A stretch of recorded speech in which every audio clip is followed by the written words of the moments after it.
only one thing holding back mill players in Commander. It's not the Shuffle Titans, it's not the reanimation spells, and heck, it's not even the lack of friends you have to even get a pod going. Just like with any other successful evil plan, a co-conspirator is what is required to get the dub at the end of the day. Mill players are missing the plan B, the secondary option that helps to accent, if not better, the primary mill win condition, and that's what I wanted to talk about in today's video. Not only go over some of those said plan Bs, but also go over some of the top played commanders on EDH Rec to highlight what they are doing to accent the primary mill plan. What are the most successful and more common mill decks already doing and maybe not doing to take advantage of one of the best sub strategies in the EDH format that is honestly the most misunderstood. Trinket Mage recently put out a video called EDH Isn't Inconsistent, Your Deck Is Just Bad, and talking about the idea of tutors in decks and the idea about how many commander players just have one single commander and a bunch of consistent ways to abuse that commander, which is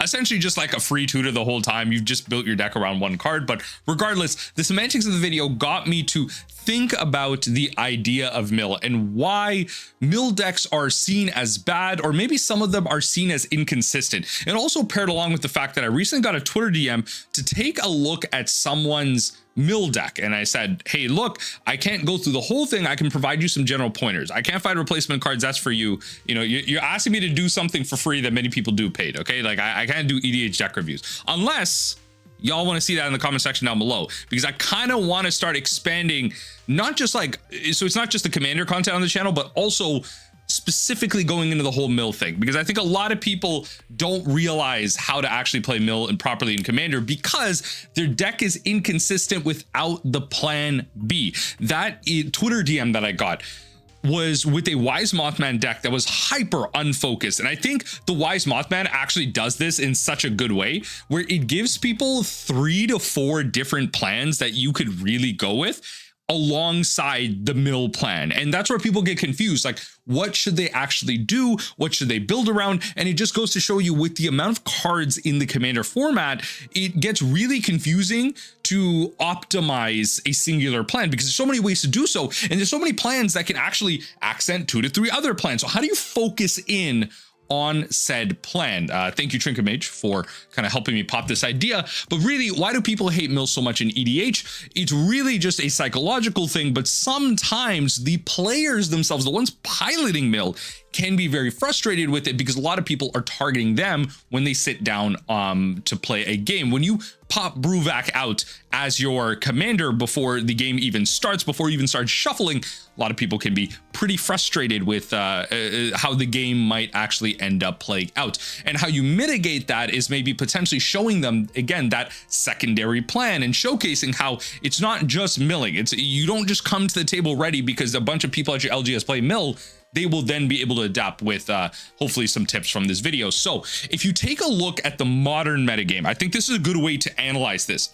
How is modern mill successful in the modern metagame? Because modern mill is probably the most successful iteration of mill in all of Magic, to be honest.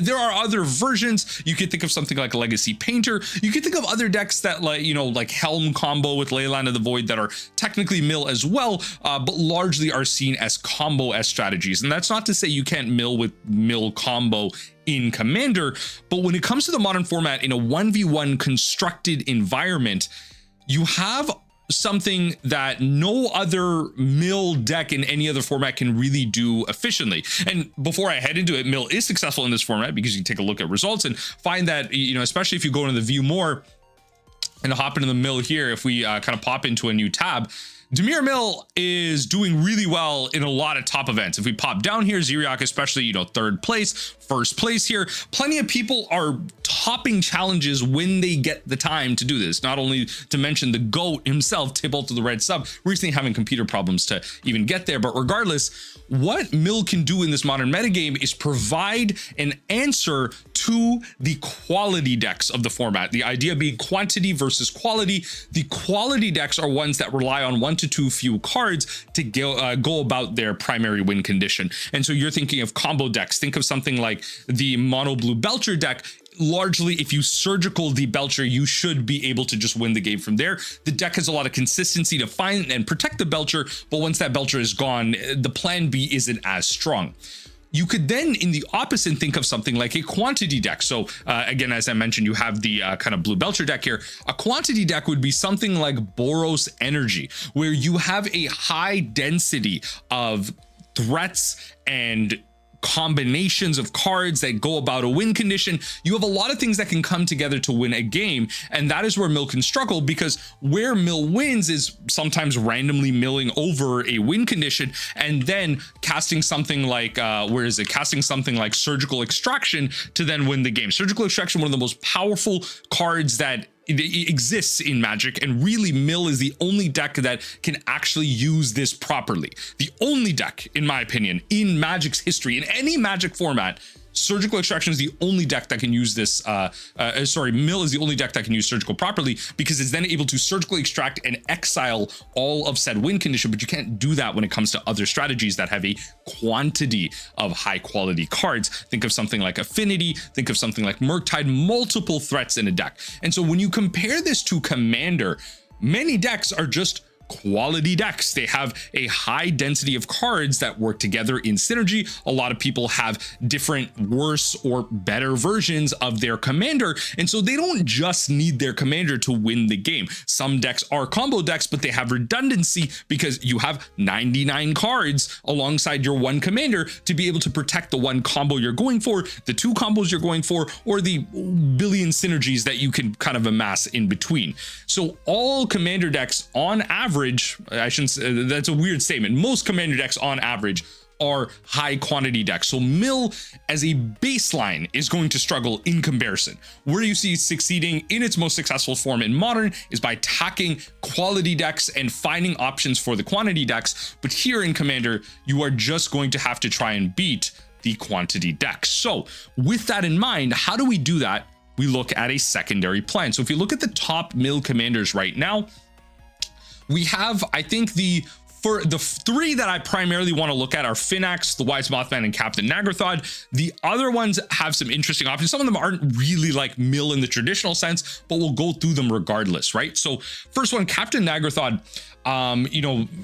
Horrors you control have menace. Whenever a horror you control deals combat damage to a player, that player mills that many cards. Notably, Captain Nagrathod is a horror himself, and so he can deal 3 damage to an opponent through the menace ability and get them to mill 3 cards. But then at the beginning of your end step, choose target artifact or creature card in an opponent's graveyard that was put there from their library this turn.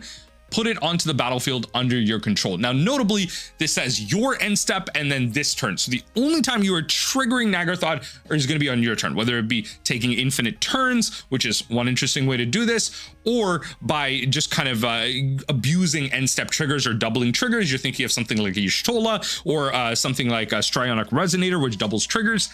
What you're looking at is a reanimation angle. And so this is one of the more common aspects that you see. Mill has historically been a black, small, lowercase black. It's been a Dimir thing for a very long time. More recently, we see Hopestime and Space-Time Anomaly out of Standard, expanding the archetype a little bit more. So we're just gonna have to wait and see as to how they do that over time. But Captain Nagrathod introduces the first secondary element that you have, where not only are you milling your opponent, if your opponent is then playing shuffle effects, or if your opponent is playing ways to, reanimate their own graveyard, or if their opponent is aggroing you down, you can then use something like Captain Nagrathod to, alongside, again, other abilities that double these triggers, to be able to reanimate multiple creatures that your opponents have to then take advantage of those, whether it be different creatures that generate mana, different creatures that have great ETB effects. Reanimating something like your opponent's Atraxa is probably the bee's knees. Notably, this is your opponent's stuff. So this is not going to be your stuff that's going to be reanimating. So you have to be very careful as to the type of reanimation spell that you're including in there. You have some redundancy in the command zone. So something like reanimation is obviously a very cool primary angle, or sorry, a secondary angle to go alongside the mill. Take your opponent's creatures, block all their defenses with it, use them as a secondary win condition, and then just tell your opponents, hey, ultimately, I didn't win through mill. I won through your deck. You should be happy because of the fact that I use your cards. I use your brain. Ultimately, I used your cards. Come on, folks. I'm winning with your cards. Isn't that what you wanted? Isn't that what you wanted? When it comes to shuffle effects, the second commander I want to bring up, and my personal favorite mill commander, is the Wise Mothman. And the one thing that stuck out to me about this deck, right? So whenever the Wise Mothman enters the battlefield or attacks, each player gets a rad counter. So immediately I'm thinking, okay, not necessarily just attacking, but this card has ETB effects on a rad counter, which is going to be important to kind of explore. Whenever one or more non-land cards are milled, put a 1/1 counter on each of up to X target creatures, where X is the number of non-land cards milled this way. So if you were to mill over one or more non-land cards, if you were to mill over kind of 5 non-land cards, put a 1/1 counter onto each of up to 5 creatures. So notably, it's not multiple 1/1 counters. If you have, if you mill over 5 non-land cards, you're gonna put one 1/1 counter, +1/+1 counter on 5 creatures. That's how that works. So there's a couple different angles here. There is flickering. There, because of ETBs, there is combat because you get an attack trigger on the rad on the Wise Mothman, but also you are building up a large board in terms of 1/1 counters, but rad counters also mill your opponent. Every time you go to your main phase, I believe it is, or your upkeep, just thinking about it off the top of my head, there's a trigger off the rad counter, you remove all your rad counters, and then you mill equal to the amount of rad counters for each non-land kind of milled this way. That player loses 1 life, and that player kind of mills 1 off the rad counter and loses 1 life for each non-land milled that way. So what's great about this mill is if your opponent is ready for all of your milled decks, if they play a shuffle effect, such as a Shuffle Titan, or maybe something like a Gaia's Blessing or something similar to that, that card will get milled over and shuffled back into the deck, and you won't win through mill, but you will win through the rad counters, because those cards are all non-land effects. And so those are cards that are going to get milled over, trigger through the rad counter, and the rad counter is going to see that it's non-land, and they're going to take 1 damage. If you were to infinitely generate a bunch of rad counters, you could then infinitely deal damage to your opponent through those rad counters, because then they would shuffle those away. So they either lose to the mill by milling out their whole library, or they lose through the damage. And that's what I like about the Wise Mothman, that alternate angle to be able to answer some of the options that your opponent has. The other thing that I really like about it in terms of the infinite angle is, I'm a bit of a combo fiend myself. The Wise Mothman is actually a really great food chain deck. Because of the ETB, you can have Miss Hologriffin in here and the colorless one as well.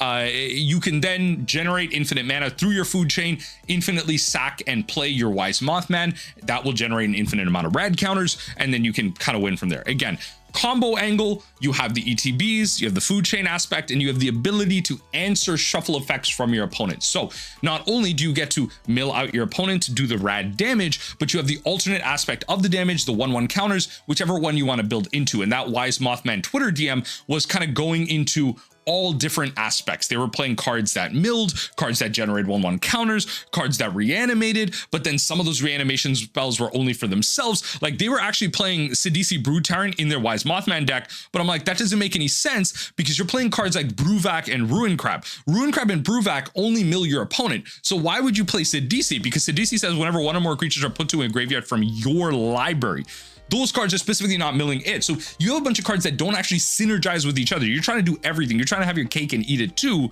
This is not how you do it.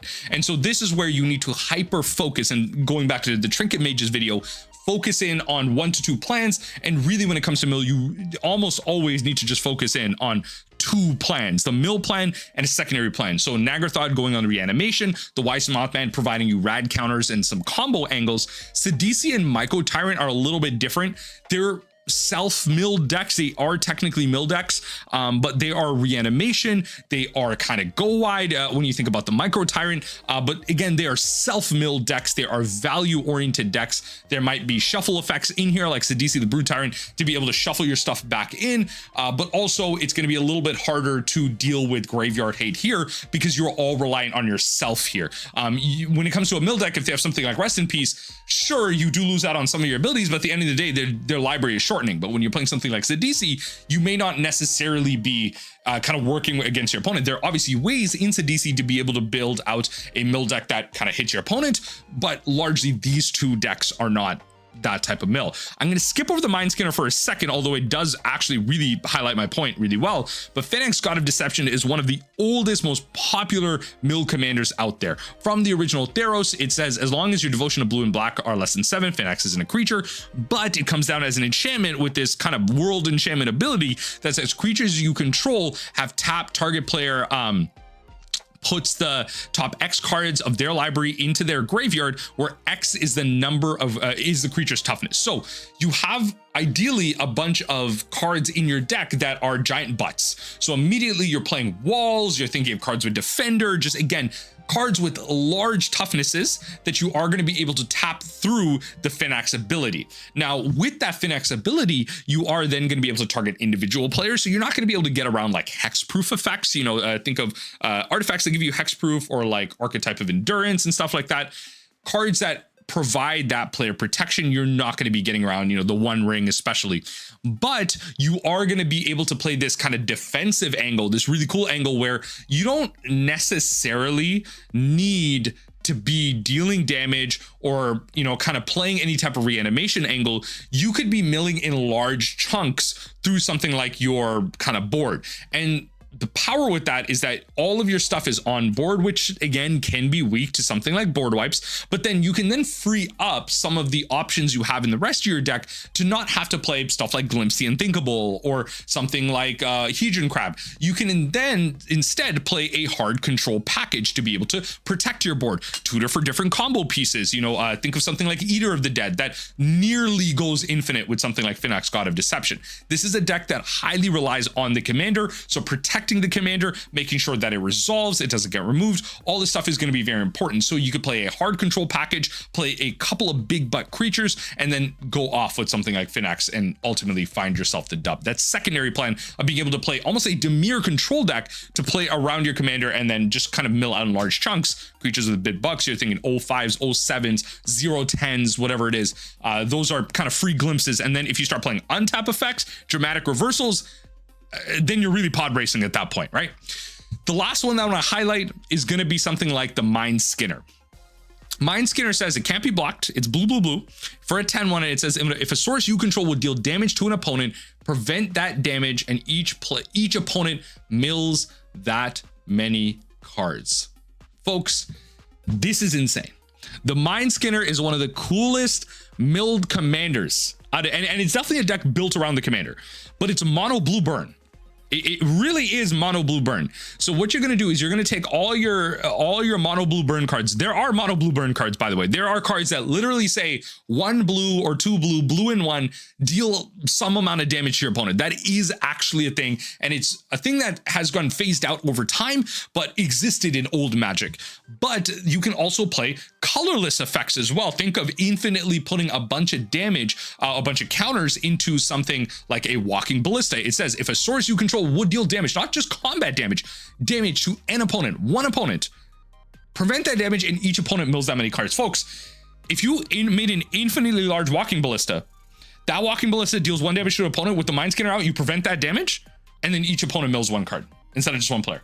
So you can then take your mono blue deck, play a hard control package, work around 1 to 2 damage sources that are going to deal large chunks of damage. Think of something like the Dawn Star. Actually, if we pop into the Mind Skinner page itself, I can highlight here. Yeah, Dawn Sire, not the Dawn Star. But it says whenever you attack, Dawn Sire deals 100 damage up to 1 target creature or planeswalker. Folks, come on now. If you are able to redirect this damage to an opponent, and there are a couple of ways to do so, you can then make sure your opponents mill 100 cards. Again, you can play this hard control package in your mono blue deck to be able to protect your sources, protect your wins, counter triggers through shuffle effects, counter your opponent, graveyard hate spells, bounce them, then go for these large wins where, you play around these large damage sources with the Mind Skinner out to be able to ultimately win the game. Again, highlighting the fact that you don't just want to be playing the Glimpse the Unthinkables, the Ruin Crabs, the Hedron Crabs. That's actually the bad way to build mill. That is not a good way to make mill in Commander. You are actively behind and you're not going to be able to keep up without your opponent's goodwill, without your opponents thinking like, oh, you're not a threat, I'm not going to do anything to you. that's not a good feeling at all. That's just kind of a slap in the face and tells you you're not a good deck builder. So in many ways, you want to make sure that you're able to keep your opponents on their back foot. You have this secondary angle, and you told them, you know, it's not just about mill. I'm not just a mill player. I'm also reanimating. I'm also potentially dealing some amount of damage to you with or without the Mind Skinner, because without the Mind Skinner, if you're able to redirect 100 damage to someone, that is probably game over to someone. So even if you're not milling them out without the Mind Skinner on the battlefield, some of the damage engines that you could have in this deck represent an insane amount of control, an insane amount of value, and an insane win condition when it comes to just beating someone down that's been on top for a while, winning out of nowhere. So ultimately, that's where I land on mill in Commander. You need a secondary option if you want to create consistency, not only in your deck, but your ability to win games with, again, my favorite archetype, and I believe to be one of the best sub archetypes in the game of Commander. You need a secondary angle. You can't just go all in on mill without it being something combo. And to be fair, that's a second angle in and of itself. If you're playing combo, you're playing protection spells, you're finding consistency in your way to find combo. Really, you're playing a combo deck. I wouldn't even consider largely that to be a mill win a mill deck, but a combo deck with a mill win condition. So semantics there, but you know what you're doing. When it comes to mill, these are the things you need to do to be successful. Now, let me know in the comment section down below what you would like to see more of in terms of mill in Commander. If you'd like me to go over some of your individual decks, if you do, please submit them down below. I'd love to do like deck reviews on mill decks and kind of help y'all focus in on. If y'all want to see different topics on mill, you know, kind of answering combo decks, how to beat hate, some of the best cards in there, I'd love to kind of talk about those as well. Regardless, let me know how you're feeling about mill in our favorite 100 card singleton format.